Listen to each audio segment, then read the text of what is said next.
지난주에 우리 천류였죠. 우리 첫 번째 시간 우리 함께 나눴죠. 그래서 이 첫 번째 내용은 영적으로 깨어나는 죄인이라는 주제를 가지고 우리 함께 나눴었는데 어떤 내용인가 하면 남루한 옷을 입고 등에는 무거운 짐을 지고 있는 한 남자의 이야기였어요. 근데 그 남자의 모습이 어땠나요? 보기에도 딱하고 또 보기에도 안쓰럽고 또 보기에도 굉장히 심각해 보였죠. 막 이렇게 남루한 옷을 입고 무거운 짐을 지고 그러고서는 막 흐느껴 우는 거야. 내가 어떻게 해야 이 구원을 받을 수 있겠는가? 그렇게 막 절망하고 울부짖는 한 남자의 이야기를 보았죠. 그래서 오늘은 계속해서 이 두 번째 시간인데 우리 무거운 제 짐을 지고 있는 부분을 제가 읽어드릴게요. 이 무거운 제 짐을 지고 더욱 깊어지는 죄의 질책으로 내가 어떻게 해야 구원을 받는다는 말인가 라고 울부짖고 있는 한 남자에게 전도자가 나타났다. 전도자는 그가 왜 울고 있는지를 물어보았다. 그 남자는 죄의 삭은 사망이요 죄를 지은 영혼은 반드시 죽는다는 것을 성경을 통하여 깨달았다고 말하였다. 그러면서 자신이 지은 죄에 대해서 하나님께서 심판하실 텐데 도무지 하나님의 심판을 견뎌낼 수 없을 것 같아 죄의 심판을 피할 수 있는 길을 찾고 있다고 대답하였다. 자, 이런 내용이에요. 우리 두 번째 우리가 나눌 내용이 바로 이런 내용인데 이 내용을 우리가 잘 기억하고 오늘 말씀을 보면 바로 지난주에 등장했던 한 남자의 이야기죠. 내가 어떻게 해요? 그래서 막 울부짖고 있는 이 한 남자의 이야기죠. 근데 이 남자에게 누가 나타났어요? 전도자가 나타났죠. 그래서 이 전도자는 그럼 누군가? 사도행전 8장 30절 31절 같이 읽을까요? 빌립이 달려가서 선지자 이사야의 글 읽는 것을 듣고 말하되 읽는 것을 깨닫느냐 대답하되 지도해주는 사람이 없으니 어찌 깨달을 수 있느냐 하고 빌립을 청하여 술에 오이라 같이 앉으라 하니라. 아멘.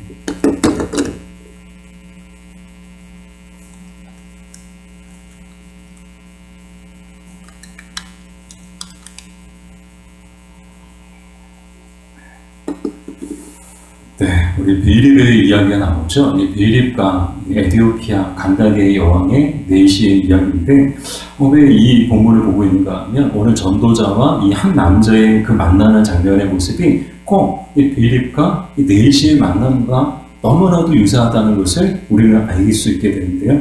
왜 그런가 하면 우리 사도행전을 보니까 이 빌립과 간다게의 내시가 어떻게 만나게 되는가 하면 성령이 지시하심이 있었어요. 이 빌립에게 성령이 지시하심을 통해서 그 예루살렘에서 가사로 내려가는 길에 가라. 그리고 그곳에서 누구를 만났는가 하면 간다게 여왕의 내시를 만나게 되죠. 근데 내시를 만났는데 이 내시가 지금 뭐하고 있었어요? 선지자 이사야의 글을 읽고 있었던 거예요.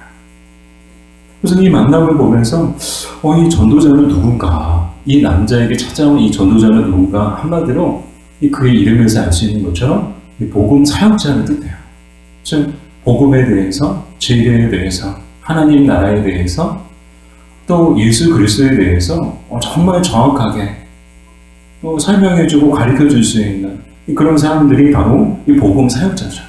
이 전도자, 이 한 남자가 만난 사람도 누구예요? 바로 이 전도자를 만난 거예요. 그래서 이 만남은 정말 이 복된 만남인데요.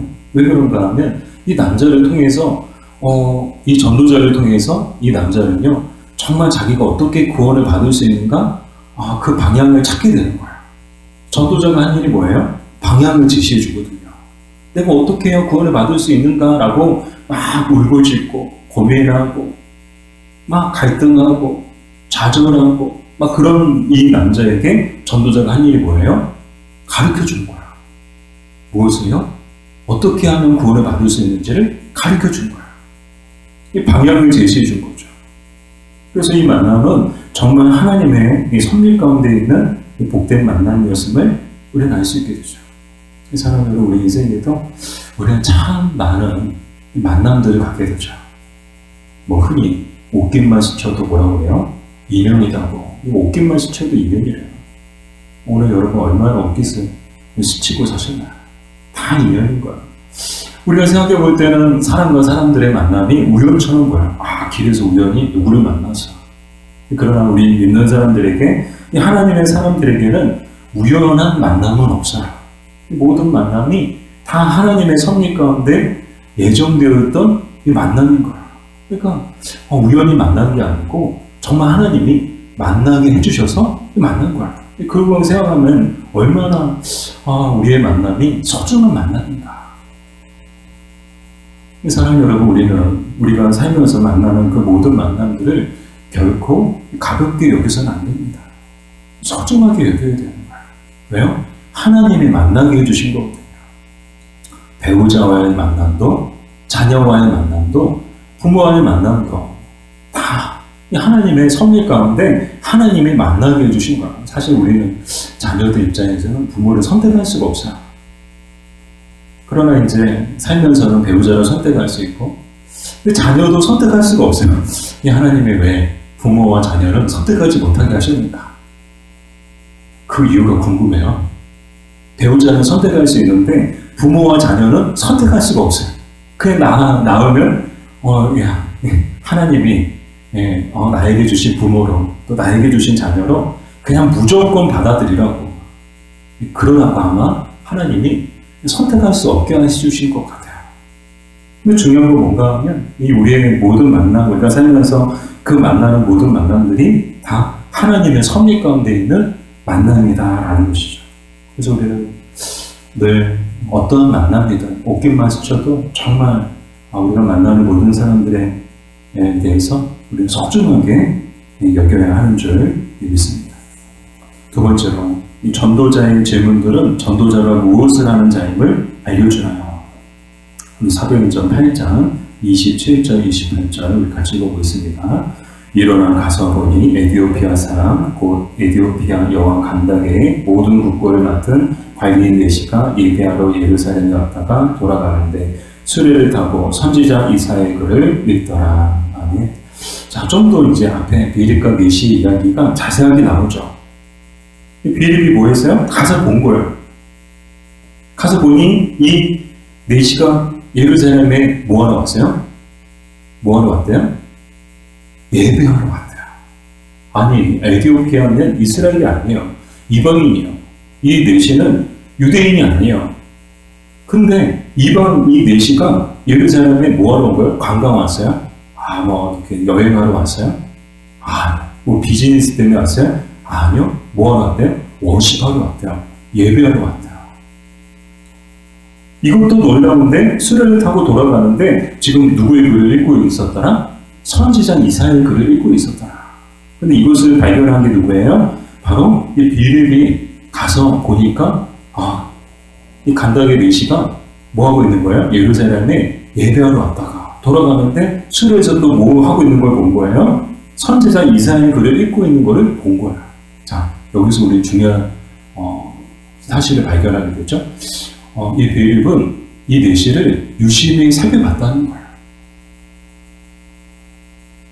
이 네시가 예루살렘에 왜 왔는지, 뭐하러 왔는지, 그리고 이 수레에 타고서 뭐 글을 읽고 있는데 누구의 글을 읽고 있는지에 대해서 유심히 살펴봤다는 거예요. 그러면서 이제 이 빌립과 네시가 만남을 통해서 어떤 이제 스토리가 진행되는가 하면 빌립이 이 네시에게 선지자 이사야의 그 글에 대해서 아주 쉽게 풀어주는 거예요. 이런 뜻이다. 이 말은 이런 뜻이다. 그래서 하나님에 대해서, 하나님 나라에 대해서 열심히 전하고 또 복음에 대해서 또 그리스도에 대해서 전하고, 그리고 어떻게 있을까요? 내려서 세례를 받는 그런 모습으로 이 이야기가, 이 만남이 끝나게 되죠. 그래서 이 네시는 기쁨으로 돌아갔대요. 얼마나 복된 만남이에요. 이 네시와 이 빌립의 만남은 정말 하나님의 섭리 가운데 있었던 복된 만남으로 시작해서 복된 만남으로 끝나는 것을 보게 되죠. 사랑하는 여러분, 우리의 만남도 시작이 복되면 끝도 복되어야 할 줄 믿습니다.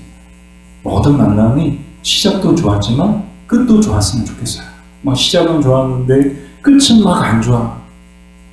시작할 때는 참 좋았어요. 너무 기쁘고 감사하고 즐겁고 행복하고, 근데 끝은 막 괴롭고 슬프고 아프고 오만정 다 떨어지고 막 그렇게 끝나는 경우들이 참 많아요. 만남이. 그러나 우리 믿는 사람들은 이 빌립과 네시의 만남처럼 시작도 복되고 끝도 복되기를 간절히 소망합니다. 자, 이 빌립과 네시 이야기를 살펴봤어요. 근데 이 살펴본 이유가요, 바로 이 전도자와 바로 이 철력중에 나오는 이 남자의 만남도 너무나도 똑같았기 때문이죠. 이 전도자가 이 남자를 살펴본 거예요. 살펴봤더니 지금 뭐하고 있어요? 이 남자가 막 울부짖고 있고요. 막 멍하니 서 있고요.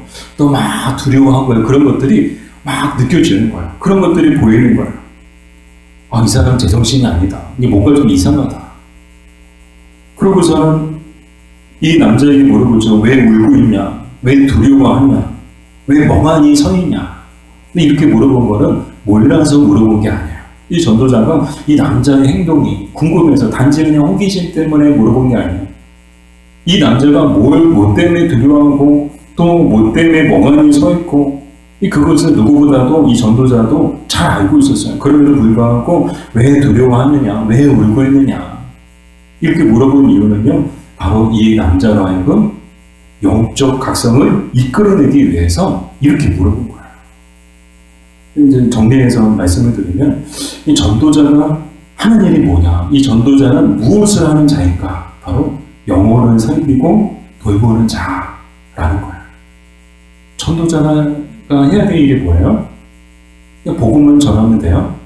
먼저는 뭐 해야 돼요? 영혼을 살펴야 된다는 거예요. 그리고 그 영혼을 돌보는 자가 바로 전도자라는 거예요. 사랑하는 여러분, 우리도 이런 전도자가 되었으면 좋겠습니다. 그냥 복음만 전하면 끝이요. 그냥 믿든지 안 믿든지 뭐 당신이 알아서 해라. 뭐 그냥 끝나는 게 아니고 먼저는 뭐 해야 돼요? 영혼을 살피고 저 영혼이 지금 어떤가? 영적으로 어떤가? 저 사람의 영적 상태가 어떠한가? 저 사람의 영혼이 건강한가 건강하지 않은가? 그것을 살피고 더 나아가 돌보는 자. 돌보는 게 뭐예요? 마치 부모가 자녀를 돌보는 것처럼, 마치 스승이 제자들을 돌보는 것처럼, 마치 목자가 양들을 돌보는 것처럼 그런 마음을 가지고 돌보는 것을 돌본다라고 말하고 있거든요. 그 전도자는 이 남자를 어떻게 바라본 거예요? 정말 전도자의 심정으로, 목자의 심정으로, 아버지의 심정으로 이 영혼을 살피고 이 영혼을 돌보는 자였음을 알 수 있죠. 그래서 철교육정을 통해서 우리가 이 전도자는 한마디로 뭐 하는 사람이냐? 영혼의 의사다라고 정의할 수 있어요. 전도자는 다른 말로 영혼의 의사인 거예요. 우리 살고 있는 정말 우리는 좋은 곳에 살고 있어요. 지방 가보면요, 난리가 아니더라고요. 병원이 없대요. 병원이 있는데 또 의사가 없대요.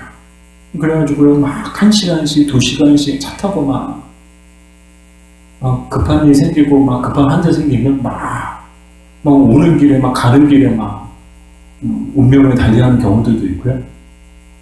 지방은 낙이에요. 병원도 없고 의사도 없고. 근데 우리는 참 얼마나 좋아요. 막 가까운 곳에 얼마나 많은 병원들이 있고 얼마나 많은 의사들이 있어요. 근데 정말 육체의 그 의사들도 참 소중한 존재들이지만 정말 이 땅에 필요한, 이 세상에 필요한 사람들은 바로 영혼의 의사들인 줄 믿습니다. 영혼의 의사가 필요해요. 영혼을 돌보고요, 영혼을 살릴 수 있는 그런 의사들이 필요한데 그 영혼의 의사들이 누구라고요? 바로 전도자라는 거예요. 자, 그러면 세 번째로 그 남자는 무엇을 두려워하고 있나요? 우리 시편 1편 5절 말씀 같이 읽겠습니다. 그러므로 악인들은 심판을 견디지 못하며 죄인들이 의인들의 모임에 들지 못하리로다. 아멘. 이 남자가 두려워하고 있는 게 뭐예요? 우리 지난주에 봤죠? 이 남자가 막 울부짖고요, 막 두려워하고 있어요. 이 두려워하고 있는 이유가 뭐예요? 심판 때문이다라는 거예요. 즉, 죄인에 대한 하나님의 심판을 두려워하고 있는 거예요. 왜 그런가 하면 지난 시간에 살펴봤잖아. 이 사람이 성경을 보고 하나님의 말씀을 보고 두 가지를 깨달았어요. 첫 번째는요, 자기의 죄를 깨닫게 된 거예요. 그 말씀과 성령을 통해 자기의 죄를 깨닫고 근데 또 한 가지 깨달은 게 뭐예요? 그 죄에 대한 하나님의 심판을 깨닫게 되는 거예요. 근데 이 깨달음 속에서 그가 내린 결론은 뭐예요? 와, 나는 죽었구나. 나는 끝이구나. 왜? 그 죄를 가지고 있는 죄인인 자기가 하나님의 심판을 피할 수 있는 길이 있다 없다? 없다는 거예요. 그 하나님의 심판을 피할 수 없다는 그 절망적인 사실을 깨달음을 통해서 이 남자는 두려워하고 있는 거야. 아니, 세상 법정에서 심판을 받아서 감옥에 가는 것도 두려운데 하물며 만왕의 왕이신 하나님의 그 심판을 받아서 그 지옥의 형벌을 당한다는 걸 생각할 때 어찌 두렵지 않을까? 여러분 생각해 보세요. 저도 아직 이제 한 번도 법정에 서본 적도 없지만 사실 경찰서 이제 여러분들 경찰서 가는 것도 두렵지 않으세요? 막 경찰서에서 오라고 그러면 잘못한 것도 없는데 막 두렵고 막 법원에서 막 출석하라고 그러면 왠지 두렵고 아니 세상 법정에 서는 것도 두려운데 하물며 하나님의 심판 앞에 서서 이거는 유죄인 거는 확실해요. 법정 최고형이 내려질 거는 너무나도 확실해요. 너무나도 확실하다는 것을 깨달았는데 두려워하지 않은 사람이 있을까요? 밥이 넘어가나요? 잠이 오나요? 이제 죽게 생겼는데 이 지옥불에 떨어지게 생겼는데 그래도 나는 밥 먹을 거야. 밥 먹고 지옥에 떨어져도 난 잠잘 거야. 잠이 오나요? 잠잘 수가 있나요? 이 남자의 모습이 이렇다는 거예요. 죄에 대한 하나님의 심판을 깨달았을 때 두려움에 사로잡혀가지고 아무것도 하지 못하고 사람이 멍해지는 거야. 이 전도자가 이 남자를 바라보니까 뭐하고 있는 거예요? 멍하게 서 있는 거야.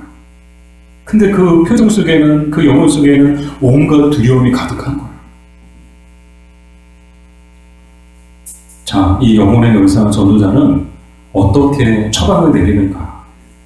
마태복음 3장 7절 말씀 우리 같이 읽겠습니다. 요한이 많은 바리새인들과 사두개인들이 세례 베푸는 대로 오는 것을 보고 이르되 독사의 자식들아 누가 너희를 가르쳐 임박한 진노를 피하라 하더냐. 아멘. 자, 이 전도자가 어떻게 처방을 하는가? 철육정에 보면 이 남자에게 뭘 주는가 하면요, 둥근 두루마리를 줘요. 두루마리를 펴봤어요. 근데 거기에 뭐라고 적혀있네요? 뭐라고 적혀있는가 하면 임박한 진노를 피하라.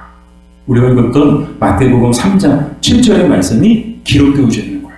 임박한 진노를 뭐하라고요? 피하라. 자, 이 전도자가 어떻게 처방을 내렸어요? 하나님의 말씀으로 처방을 내린 거예요. 자신의 경험을 가지고 이야기하지 않고요. 뭘 가지고 이야기하는 거예요? 하나님의 말씀을 가지고 이야기하고 하나님의 말씀을 가지고 이 사람에게 약처방을 해주는 거예요. 우스갯소리로 정말 이 땅의 최고의 약은요, 구약과 신약이야. 하나님의 말씀인 거야. 우리 영혼의 질병을 정말 치유할 수 있는 최고의 약은요, 하나님의 말씀인 줄 믿습니다. 하나님의 말씀만이 영혼을 살리고 영혼을 병든 영혼도 고치는 줄 믿습니다. 이게 말씀이 갖고 있는 능력이거든요. 말씀이 가지고 있는 힘이거든요. 이 영혼이 힘들어요? 그럼 영혼의 약을 먹어야 되는 거예요. 그 영혼의 약이 뭘까요? 바로 하나님의 말씀인 줄 믿습니다. 병원에 가면 아프면 꼭 뭐 줘요? 약 줘요. 그 약을 먹어야 낫거든요. 약 안 먹으면 안 낫거든요. 그 얼마나 우리 열심히 약 먹어요. 병 낫기 위해서. 안 먹고 객이다가도 몸이 더 악화되고 병이 더 악화되면 나중에 정신 차리고 약 열심히 챙겨서 먹죠. 하물며 영혼이 병들고 죽어갈 때 우리가 먹어야 될 약이 뭐예요? 이 바로 하나님의 말씀인 줄 믿습니다. 하나님의 말씀을 먹어야 되는 거예요. 그래야 병든 영혼이 그 병이 치유되고 또 우리의 영혼이 건강해지는 줄 믿습니다. 그 하나님의 말씀을 가지고 처방을 하죠. 임박한 진노를 피하라. 이 말이 무슨 말이에요? 심판을 피할 길을 찾고 구하라는 그런 뜻을 갖고 있어요. 그러니까 이제 심판은 이미 기정사실이고, 피할 수 없는 길이고, 이거는 이렇게 막을 수 없고, 이렇게 죄로 바뀌지 않고, 당연히 우리에게 올 것이고, 지금 중요한 것은, 어떻게 하면 이 심판을 피할 수 있는가, 그 피할 길을 찾고 구하는 것이다. 그러면서, 이 남자가 이 전도자에게 물어보죠. 그러면은, 어느 쪽으로 피해야 될까요? 오른쪽으로 갈까요? 왼쪽으로 갈까요? 앞으로 갈까요? 뒤로 갈까요? 물어보는 거예요. 그러니까, 이 전도자가, 피할 수 있는 길이 어디에 있다고 가르쳐 주는가. 우리 마태복음 7장 13절 14절 우리 같이 읽겠습니다. 좁은 문으로 들어가라. 멸망으로 인도하는 문은 크고 그 길이 넓어 그리로 들어가는 자가 많고 생명으로 인도하는 문은 좁고 길이 협착하여 찾는 자가 적음이라. 아멘. 자, 진로를 피할 수 있는 길이 있다는 거예요? 없다는 거예요? 있다는 거예요. 그 길이 좁은 문이에요? 넓은 문이에요? 좁은 문이라는 거야. 얼마나 놀라운, 정말 이제 유레카 외칠 만한, 그런 정말 이 기쁜 소식을 이 전도자를 통해서 이 남자는 듣게 되죠. 피할 길이 있다는 거야. 살 길이 있다는 거야. 죽지 않아도 된다는 거야. 이게 얼마나 기뻤을까요? 얼마나 기쁘고 즐거웠을까요? 좁은 문으로 가라. 이 전도자는 이 남자에게 좁은 문으로 가라고 이야기하는데, 이 성경에서 좁은 문은 어떤 문인가 하면 회개의 문을 이야기해요. 즉, 좁은 문으로 가라. 이거는 회개의 문으로 들어가라는 거예요. 자기의 죄 때문에 하나님의 심판을 받게 되잖아요. 그러니까 하나님의 심판을 피할 길은 자기의 죄를 회개하는 것밖에 없다는 거예요. 근데 이 좁은 문은 회개의 문이지만 회개로 끝나지 않고 이 회개함을 통해서 영원한 생명으로 들어가는 이 문인 줄 믿습니다. 이 좁은 문이 갖고 있는 능력이 또 이거야. 반전이죠. 문은 좁아요. 근데 그 안으로 들어가면 천국이 있는 거야. 영원한 하나님의 나라가, 영원한 생명의 그 나라가 그 안에 있는 거야.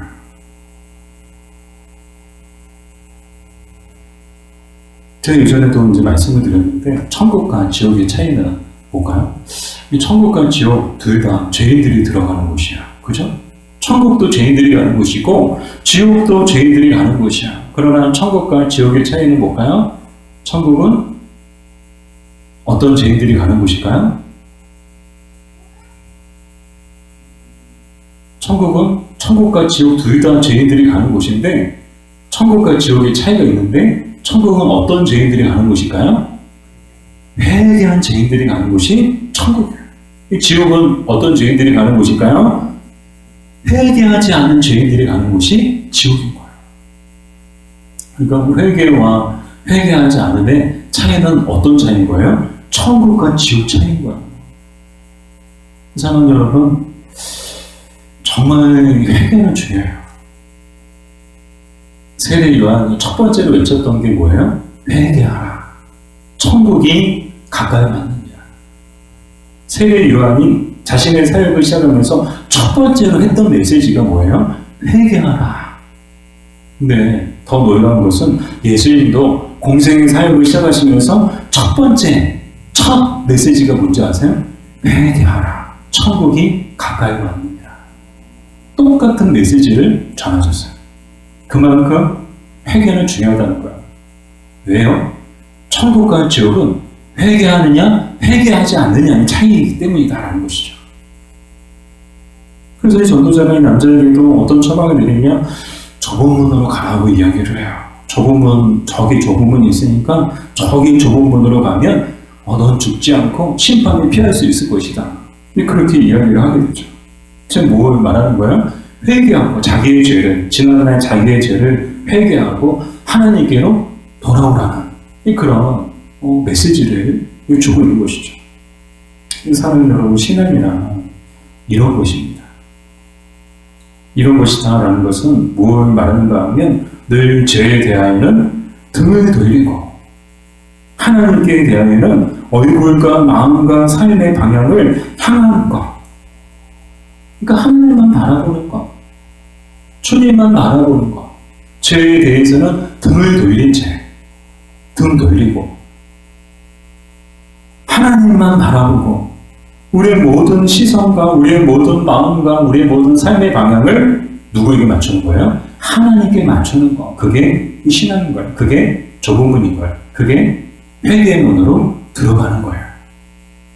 이게 얼마나 죄의 유혹이 많아요. 우리가 살아가는 세상에 얼마나 죄의 유혹이 많이 있습니까?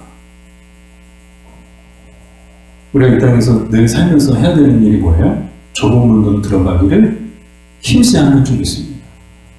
늘 좁은 문 들어가기를 힘써야 되는 거야. 세상 사람들이 다 좋다고, 세상 사람들이 다 간다고, 유행이라고, 트렌드라고 막 따라가는 게 아니고요. 우리는 항상 이 세상 속에서 우리가 어디로 들어가야 되는지, 어디로 가야 되는지를 잘 방향을 분별하고 그 분별함을 통해서 그 깨달음 속에서 바르게 들어갈 때 비로소 우리는 영원한 생명을 얻게 될 줄 믿습니다. 하나님의 심판을 피하고 영원한 생명을 얻게 되는 거예요. 자, 근데 이렇게 얘기해 줬어요. 근데 문제가 생겼네요. 이 남자의 눈에는 좁은 눈이 안 보이는 거예요. 좁은 문이 안 보이는 거예요. 저기 있다고. 어디 안 보여요. 저도 지금 눈이 잘 안 보여서 안경을 썼거든요. 잘 안 보이는 거예요. 어디냐고 안 보이는 거예요. 그 남자의 눈에 좁은 문이 잘 보이지 않았던 이유는 무엇인가요?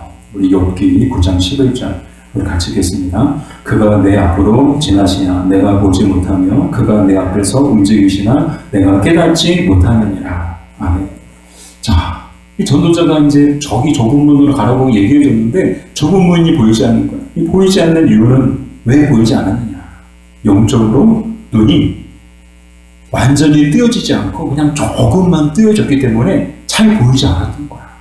그러니까 영적인 눈이 활짝 열려야 되는데 영안이 활짝 열려가지고 막 천리 만리까지 보여야 되는데 뭐예요? 영적인 눈이 이제 막 뜨이기 시작한 상태이기 때문에 그 좁은 문이 있어도 보이지가 않는 거야.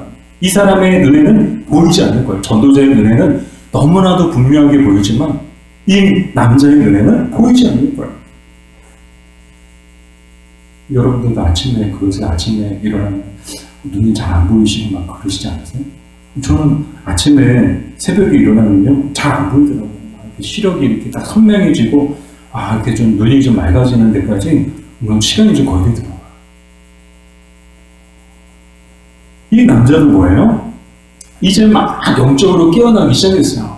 얼마 안 됐어요. 우리 지난주 봤잖아요. 이제 일주일밖에 안 됐어요. 일주일밖에 안 되다 보니까 아직 영적인 세계에 대해서 정말 모르고요. 영적인 눈도요. 이제 조금 막 뜨여지기 시작하는 그런 시기였던 거예요. 그러니까 하나님의 경륜에 대한 이해가 부족하고 정말 온전한 믿음이 무엇인지 잘 모르고 정말 이제 신생아 같은 그런 연약한 그런 믿음의 수준을 가지고 있었음을 알게 되죠. 그러니까 보이지 않았던 거예요. 이 전도자의 눈에는 보이는 것이 이 남자의 눈에는 보이지 않았던 거예요. 오늘날도 여러분 그렇습니다. 교회를 아무리 오래 다녀도요, 영적으로 잠들어 있거나 영적인 눈이 어두워져 있으면 잘 보이지 않아요. 영적인 것들이 보이지 않아요. 영적인 세계가 보이지 않아요. 영적으로 귀가 어두워지면요, 영적인 하나님의 음성들, 영적인 하나님의 메시지들이 잘 들리지 않아요. 그러나 반대로 영적으로 깨어있고 또 영적으로 눈이 밝아져 있으면요, 정말 이 전도자처럼 아무리 좁은 문이니까 얼마나 문도 작겠어요. 뭐 큰 문도 아니고요, 막 대문도 아니고요. 정말 좁은 문이니까 정말 이제 이거는 눈을 크게 떠야 보일 수 있는 그런 작은 문이지 않았을까 생각하게 되는데요. 그럼에도 불구하고 영적인 눈이 막 뜨여진 사람들은 그 문이 보인다는 거예요. 영적인 귀가 열린 사람들은 하나님의 음성을 듣게 된다는 거예요. 그래서 우리가 해야 될 일이 뭘까요? 늘 영적으로 깨어 있어야 하는 점이 있습니다. 우리의 영적인 눈과 영적인 귀가 열려서 정말 이 영적인 세계를 보게 되라고 또 뭐 해야 돼요? 늘 하나님 앞에 엎드려서 기도해야 하는 점이 있습니다. 성령의 도우심을 구하며 하나님 앞에 나갈 때 영적인 눈과 영적인 귀는 열리는 줄 믿습니다. 이거는 성령님이 하시는 일이거든요. 이 남자가 영적으로 깨어나는 과정도 뭐 이 남자가 자기 의지로 깨어나기 시작했어요? 아니요. 성령님이 말씀 보일 때 그 조명하심을 통하여 또 그 임재하시고 역사하심을 통하여 이 남자가 영적으로 깨어나기 시작한 거예요. 그러니까 영적인 눈이 밝아지고 영적인 귀가 열리고 다 누가 하시는 일이에요? 성령님이 하시는 일인 거예요. 사랑하는 여러분, 바라기는 여러분들의 영적인 눈과 여러분들의 영적인 귀도 열려지기를 주님의 이름으로 축복합니다. 그래서 영적인 것을 보고 영적인 하나님의 음성을 듣게 되는 여러분들 되시기를 주님의 이름으로 축복합니다. 자, 그래서 이제 잘 보이지 않는 거예요. 그래서 전도자가 또 이제 처방을 내려주죠. 자, 저기 불빛이 있는데 저 불빛을 보이느냐. 근데 이제 불빛이 환했던 것 같아요. 그러니까 보인다는 거예요. 그럼 저 불빛을 따라가라 라고 이야기를 하죠. 자, 그러면 이 빛을 따라가라는 것은 무엇을 의미하나? 우리 시편 119편 105절 말씀 같이 읽겠습니다. 주의 말씀은 내 발에 등이요 내 길에 빛입니다. 아멘. 자, 빛을 따라가라는 것은 어떤 영적 의미를 갖고 있는가 하면 하나님의 말씀을 따라가라는 의미를 갖고 있는 거예요. 왜요? 성경에서 빛은 하나님의 말씀을 뜻하거든요. 오늘 시편 119편 105절에 또 주의 말씀은 내 발의 등이요 내 길의 빛입니다. 영적인 어두운 세상 가운데 우리가 나아가야 할 길을 밝게 비춰주는 게 뭐예요? 하나님의 말씀이라는 거예요. 그래서 우리는 어디로 가야 될지 몰라요. 막 이 남자의 모습이 오늘 우리의 모습 같지 않아요? 이제 우리 어떻게 하지? 우리 어디로 가야 되지? 좁은 문으로 가라고 하는데 좁은 문이 보이지 않아요? 정문으로 들어가세요. 정문으로 들어가면 살아요. 근데 보여야 들어갈 거 아니에요. 이 모습이 오늘 우리의 모습 같아 보이는데 비록 문은 보이지 않지만 빛을 통해서 그 문을 인도해주는 그 빛이 임하게 되죠. 그 빛이 뭐예요? 하나님의 말씀이라는 거예요. 그래서 그 하나님의 말씀을 따라서 곧장 가라, 즉시 가라. 그러면 좁은 문이 나타날 것이고 거기서 문을 두드리면 누군가 나와서 당신이 어떻게 하는지 또 알려줄 것이다 라고 하면서 오늘 이제 두 번째 대원이 끝나게 됩니다. 자, 그 다음은 어떻게 됐을까요?